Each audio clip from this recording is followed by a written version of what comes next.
Welcome to WesternSlopeNow.com. Meteorologist Russ Pappas here. So we have the benefit of a nice westerly breeze on this Friday, August 27th, 2021. By the way, sun goes down tonight at around 7:50, and that is location dependent. So that's an approximate, and we should have a very decent sunset. Even though we have some clouds popping up here and there, those clouds that you see in this tower cam, those are associated with storms that have been popping just south of Pitkin County, Gunnison County. There's not much to it, so we're going to continue dry. We have this dry and warming pattern. Unfortunately, we also have the introduction of smoke and haze into our area. That's going to begin, it could begin tonight, but I think you'll notice it more on Saturday and Sunday.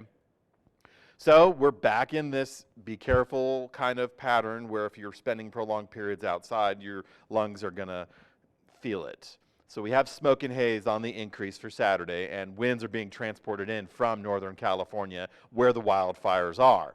Now you'll also notice that slug of clear air at the bottom left of your screen.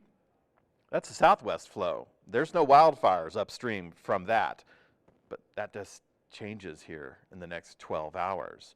No hazardous weather, no air quality health advisories in place. We do have red flag warning in the northwest corner of Colorado for Friday, August 27th, expires at 8 p.m.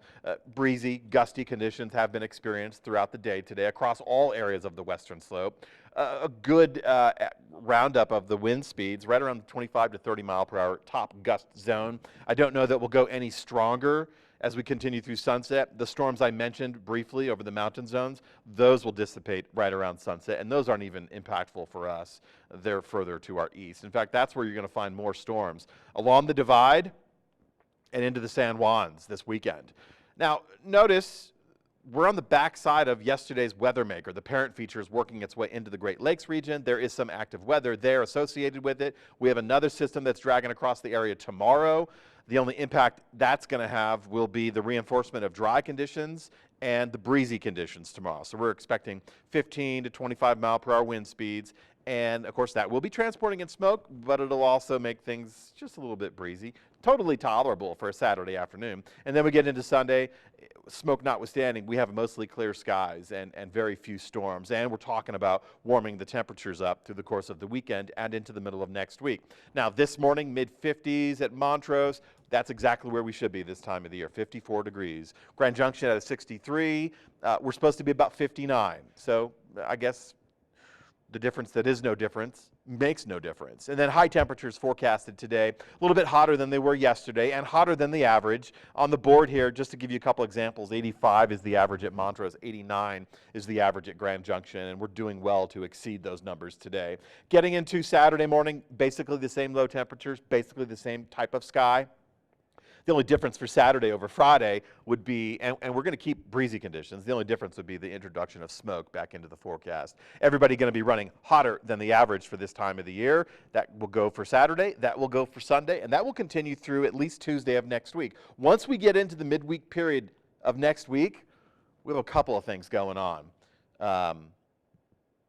First and foremost, we have a really good monsoon pattern that's getting established. We're getting a high pressure system that will position itself to our east and south. That'll scoop up Gulf of Mexico moisture and push it right up and over the divide.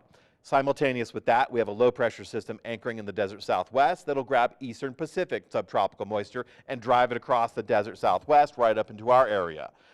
In addition to that scenario, in the Gulf of Mexico, Tuesday, Wednesday, we're going to have what is Hurricane Ida right now.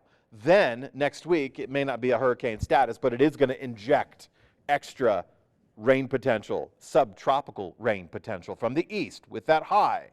And also with that low to our west that I mentioned, there's going to be another hurricane, former hurricane Nora, because at that point in the future, it may no longer be a hurricane.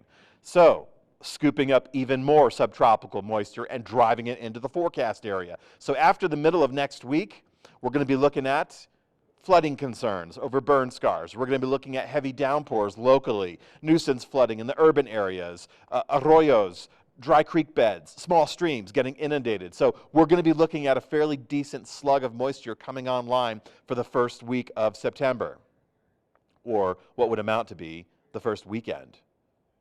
So we're going to end next week on a rainy note. We're going to start next week on a hot and dry note. We're going to mix it up with wind and smoke in the forecast.